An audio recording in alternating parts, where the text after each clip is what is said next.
आसाम में 29 तारीख को वीरांगना मूला गाबरू डे मनाया जाता है।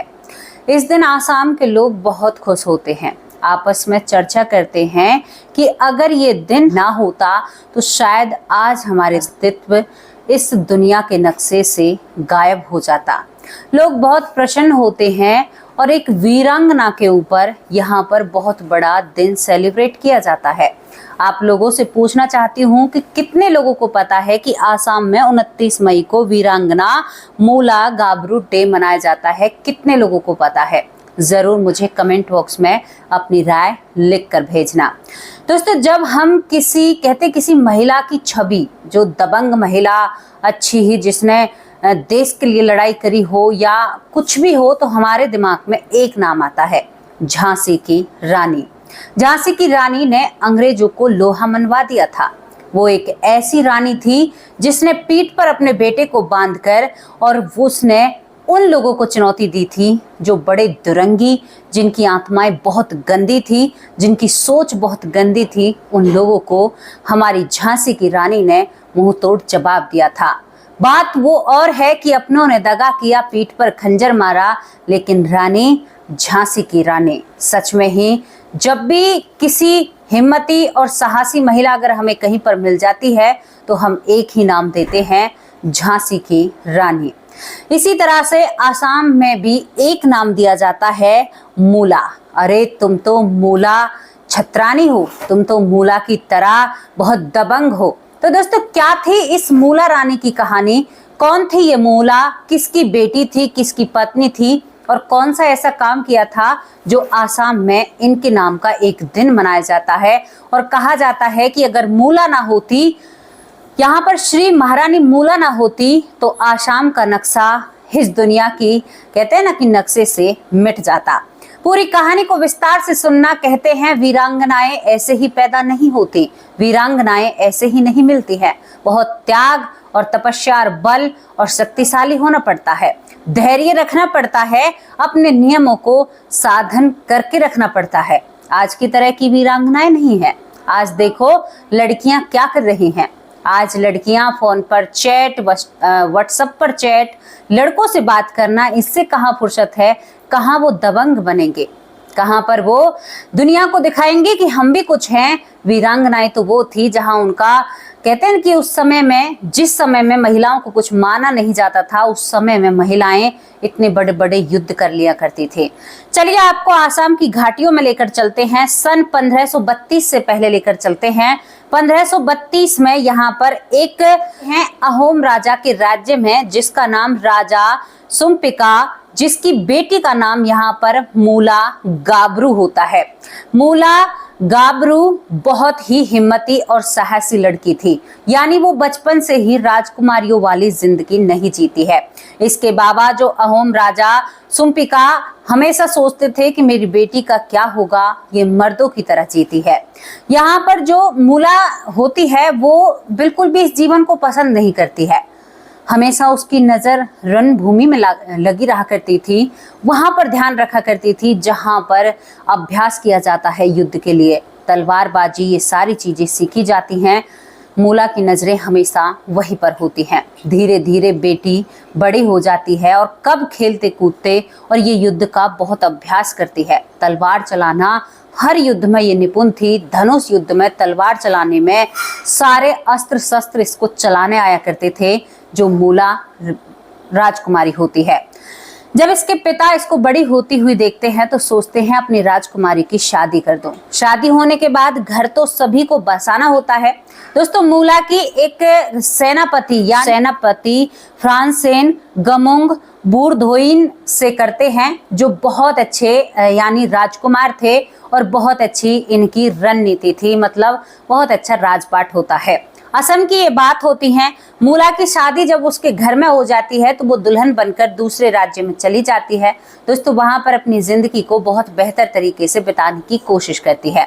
शुरुआत में एक नई नवेली दुल्हन की तरह ही रहती है, लेकिन इसकी वीरताओं के चर्चे आसपास फैले हुए थे। सभी कहा करते थे कि मूला बहुत दबंग है, मूला बहुत अच्छी है, मूला बहुत अच्छी राजकुमारी थी और बहुत अच्छी रानी बनकर दिखाएगी, वो अपने शासक को खुद चला सकती है। तो पति इन सब बातों से बहुत इम्प्रेस होते हैं। जो राजकुमार होते हैं वो बहुत खुश होते हैं अपनी पत्नी की वीरताएं सुनकर। इसके बाद मूला के पति का राज तिलक हो जाता है और वो राजकुमार से राजा बन जाते हैं और मूला रानी बन जाती है। राजपाट संपत्ति इनके कब्जे में आती है और ये उस राज्य को चलाने लगते हैं और वहां पर ये मतलब काम करने लगते हैं एक राजा के तौर पर और जिंदगी बहुत बेहतर भेजती है। लेकिन तभी कहते हैं ना, जहां पर राजपाट मिलता है वहां पर परेशानियां भर भर कर मिलती हैं। आप लोग भी जानते हैं। तो मूला को पता चलता है कि जो तुर्क का सुल्तान होता है तुर्कब खान, उसने यहाँ पर जो असम है, असम के राजा रानी थे ये, इस पर धावा बोल दिया है, युद्ध करना होगा। तो यहाँ पर मूला के पति अपनी सेना को तैयार करते हैं और कहते हैं कि मूला, मैं युद्ध पर जा रहा हूँ। और मूला का पति एक बहुत वीर राजा था और बहुत ही लड़ने में योग्य था। मूला का पति बहुत दिनों तक उससे लड़ाई करता है और लड़ाई करते करते जब काफी दिन बीत जाते हैं, करीबन 20 से 22 दिन बीत जाते हैं, तो मूला का जो पति होता है, राजा जो होता है, वो वीर गति को वहां पर मैदान में ही वीर गति को प्राप्त हो जाता है। यानी तुर्क का सुल्तान तुर्कब खान ने, आप सोच कर देखिए, तुर्कब खान ने जिन्होंने भारत को अस्त व्यस्त, भारत की पूरी चीजों को ही, क्योंकि असम भी हमारे ही देश में आता है। अब यहाँ पर इसको जब मार दिया जाता है, मूला के पति को वीर गति को प्राप्त कर दिया जाता है, तो मूला को ये खबर कानों में पड़ती है। दूसरी खबर क्या पड़ती है कि रानी आप महल में हो, लेकिन सेना का, राजा का देहांत होते ही सेना का मनोबल टूट चुका है। जब ये बात मूला के कानों में पड़ती है तो मूला रणचंडी का भेष धर के और घोड़े पर सवार होकर और दोनों हाथों में तलवार लेकर मैदान की तरफ बढ़ी चली जाती है। दोस्तों, कहते हैं उस समय मूला का रूप जिसने भी देखा था बस उसके रोए खड़े हो जाते हैं कि कोई महिला इतनी ताकतवर हो सकती है या इतनी हिम्मत रख सकती है। मूला घोड़े पर सवार होकर 2 तलवारों को हाथ में लेकर मैदान में पहुंचते ही और सेना को इस कदर से उड़ाती है जैसे गाजल मूली को नहीं काटा जाता है। मूला इस तरह से मैदान में प्रवेश करती है। जब वहां की सेना देखती है कि हमारी रानी, इतनी ज्यादा मनोबल उनका बढ़ता है, हमारी रानी इतनी ताकतवर है, तो सेना 4 कदम पीछे लेती है और करीबन 8 कदम तुर्की सेना की तरफ लेती है। इस चीज को देखकर यहाँ पर सुल्तान तुर्कब खान जो होते हैं वो थोड़े से डरे होते हैं, लेकिन मूला के कदम बिल्कुल भी नहीं कांपते हैं। कहती है, तुम्हें नहीं छोड़ूंगी, आज मैं चंडी का रूप रख के आई हूं, क्योंकि उस समय अखंड भारत था। दोस्तों, यहाँ पर बहुत तेज युद्ध चलता है। 7 दिन तक जो मूला होती है वो अपने पूरी सेना का मनोबल बढ़ाती रहती है। वो घायल हो जाती है लेकिन वो रणभूमि में पीछे नहीं हटती है। मूला इस कदर लड़ती है कि देखने वालों की हवाइयां उड़ जाती हैं। क्या कोई महिला इस तरह से कर सकती है? इस बात का अंदाजा इस जो यहाँ पर तुर्कब खान था, इसे भी महसूस नहीं था कि मूला या कोई रानी ऐसा कर सकती है। राजा की देहांत के बाद इस तुर्की सेना के मालिक को लगा था, तुर्क के राजा को लगा था कि भाई अब तो हमने असम को जीत लिया है, लेकिन मूला ने यहाँ पर पासा पलट दिया था। इसके बाद 7वें दिन मूला लड़ते लड़ते असम की तरफ से वीरगति को वीरांगना प्राप्त हो जाती है। सेना में भारी दुख का आक्रोश था, क्योंकि वहां पर वो इतनी घायल हो जाती है कि 7वें दिन वो इस दुनिया से चली जाती है। सेना भावुक हो जाती है, लेकिन जाते जाते वो अपनी सेना के सामने खड़ी होती है और कहती है कि वीर, अगर आज तुम नहीं उठे ना तो इस असम का नक्शा बिगड़ जाएगा। इस असम की, कहते हैं कि इसका देश से नक्शा मिट जाएगा। मैं नहीं चाहती, मैं चाहती हूं कि तुम्हें हर पल कोई याद करे कि थी कोई मूला और थी कोई मूला की सेना और थी कोई यहाँ पर फ्रांसेन गमुंग की सेना। तुम्हें हारना नहीं है, तुम्हें हमारा नाम रोशन करना है। वो सेना में ऐसी हुकार भरती है और पूरी सेना, आप उस वक्त को इमेजिन कीजिए अपने सामने, मेरे रुए खड़े हो रहे हैं। मूला घायल हुई सेना के सामने खड़ी हुई है, जोर से हुकार भरती और कहती है, क्या तुम झुकोगे? सेना के एकदम इतनी जोर से दहाड़ आती है कि नहीं रानी माँ, हम झुकने के लिए पैदा नहीं हुए हैं। मूला कहती है कि इसी तरह से मुझे तुम्हारा मनोबल चाहिए, चाहे मैं इस दुनिया में रहूं या ना रहूं, असम इस दुनिया में रहना चाहिए। हम तो आज है कल नहीं है, हम पंच तत्वों से बने हुए एक शरीर हैं, लेकिन ये असम हमारी मातृभूमि और कोई बाहर का ऐरा गैरा नत्थु कैरा यहाँ पर ऐसे पाम नहीं जमा सकता। मूला ने सेना के अंदर मरते मरते वो हुकार भरी थी कि चारों तरफ जो भी सुनने वाला था केवल बदले की भावना होती है। मूला कहती है बिल्कुल भी मनोबल को मत गिराना, मेरे मरने का एहसास नहीं होना चाहिए। जो तुर्कब खान है उसे नहीं पता चलना चाहिए कि मूला नहीं रही है। तुम्हें ये युद्ध हर हालत में जीतना है, क्योंकि तुम्हारे राजा और रानी ने इस युद्ध के लिए, इस असम के लिए बलिदान दिया है। उस बलिदान को तुम्हें याद रखना होगा। सेना मानो जिंदी हो चुकी थी। सेना के अंदर तुर्कियों के प्रति आक्रोश बढ़ जाता है। सेना जो तुर्कियों को मारने पर उतारू हो जाती है एक रानी के बोले हुए लफ्जों से। दोस्तों, हमारे देश का राजा अगर कुछ भाषण देता है तो हमारा खून साथ में जवाब देता है। ये हर देश के राजा की बात होती है। अगर राजा अच्छा दिशा और दशा करेगा तो हमारी जो प्रजा है वो बहुत अच्छे से रहेगी। और मूला की आंखें बंद हो जाती हैं और मूला जमीन पर गिर पड़ती है।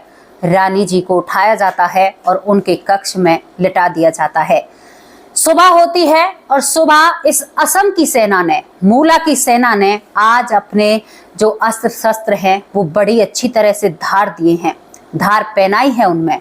आज ये युद्ध या तो उनका होगा या हमारा होगा, तब तक मूला रानी को अग्नि नहीं दी जाएगी। यहाँ पर दोस्तों पूरी सेना घोड़ों के साथ, अस्त्र शस्त्र के साथ और यहाँ पर इस तुर्की सेना पर टूट पड़ती है। आज यहाँ पर जो ये तुर्कब खान होता है, सोचता है कि इन लोगों को हुआ क्या है।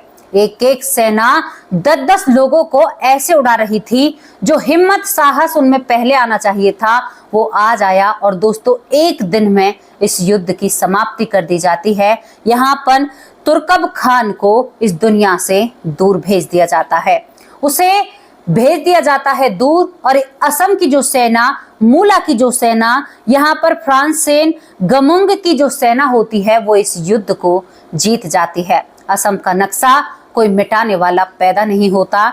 इसके बाद इस युद्ध को जीतने के बाद यहाँ पर मूला को उसका अंतिम संस्कार जिस तरह से किया जाता है उस तरह से किया जाता है।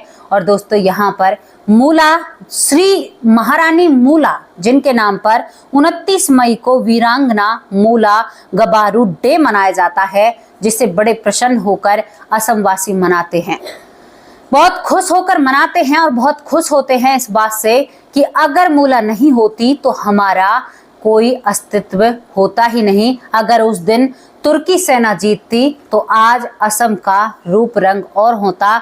आप जानते ही नहीं कि कोई असम भी था। दोस्तों कहते हैं कि असम मूला की देन है। तो क्या कहोगे उस वीरांगना के बारे में जिसने अपने आप को त्याग दिया? क्या कहोगे उस वीरांगना के बारे में जिसने पति की मृत्यु के बाद भी युद्ध लड़ा?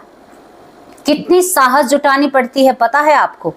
वो ऐसे चंडी का वेश रखा था उन्होंने, जो भी देखने वाला था बस देखकर उसका सीना, कहते हैं ना, कलेजा हाथ को आ जाता था। इस तरह का रूप लगता था मूला ने जब 7 दिन युद्ध लड़ा था। इस यहाँ पर दोस्तों मैं जितनी बातें कहूँ ना उतना ही कम है। मैं तो आपको इतना बता ही नहीं पा रही हूँ जितना वहां पर सब कुछ हुआ होगा। लेकिन क्या कहोगे, जो भी आपको कहना है ना, अच्छे शब्द हमारी मूला रानी, झांसी की रानी लक्ष्मीबाई सभी के बारे में कहना चाहिए। आज की हमारी बेटियों को क्या हुआ है? वो बेटियां भी और थी जो युद्ध में मरने और मारने के लिए तैयार हो जाया करती थी। वो बेटियां भी और थी जो इश्क जैसी बीमारी को जाना नहीं करती थी। वो बेटियां और थी जो ये नहीं जाना करती थी कि प्रेमी क्या होता है। आज और उस वक्त में कितना फर्क है।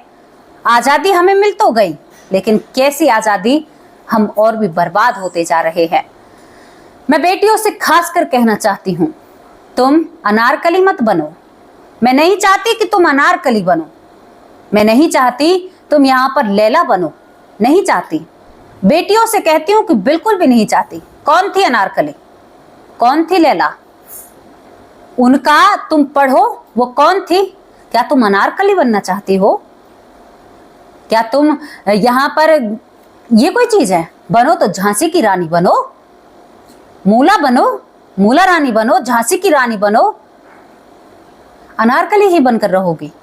गलत है, गलत है। अपनी वीरांगनाओं को भूलना गलत है। अनारकली याद रहेगा, पक्का कह रही हूं। तराने, लफ्ज सब कुछ याद रहेंगे। याद नहीं रहेगी झांसी की रानी, याद नहीं रहेगी मूला जिसने देश के लिए ये सब कुछ किया था। क्या तुम ऐसा बन सकती हो? नहीं। मोहब्बतें, प्यार, इश्क, ये सारी चीजें होती है।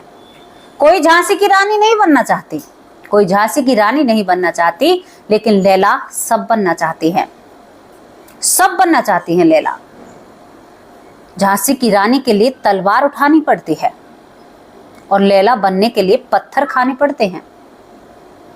पता है आपको, पत्थरों से मारा जाता है। गाना नहीं है, कोई पत्थर से ना मारे मेरे दीवाने को। हाँ भैया, इस गाने पर बहुत है, पर कभी कोई ये नहीं कहती अगर मुझे हाथ लगाया ना तो हाथ में देने की हिम्मत रखती हूँ। कहकर देखो, कोई तुमसे तू तक भी कह जाए, ये जो बुरी दशा और दिशा है ना, ये हमारी गलती है। बेटियों से कहना चाहती हूँ, अपनी बेटियों पर इस वीडियो को जरूर शेयर करना। मैं चाहती हूँ कि वो बेटी सुने कैसी वीरांगनाएं हमारे देश में थी, जो मरते मर गई लेकिन अपने तन को किसी पराये पुरुष को छूने नहीं दिया। मरते मर गई, पराये पुरुष को अग्नि में जौहर कर लिया, लेकिन किसी को अपने ऊपर दृष्टि नहीं डालने दी। और आज क्या हो रहा है? मूला बनो, झांसी की रानी बनो, लैला मत बनो, अनारकली मत बनो। नहीं चाहिए भैया, हमें बिल्कुल नहीं चाहिए। हमें तो तुम झांसी की रानी चाहिए, जो दब के अपनी बात को कहना जानती है और सुनाना जानती है, और कोई उंगली उठाए तो उस उंगली को मोड़ना भी जानती है। ऐसी बेटी चाहिए। वो बेटी नहीं चाहिए मुझे बिल्कुल भी।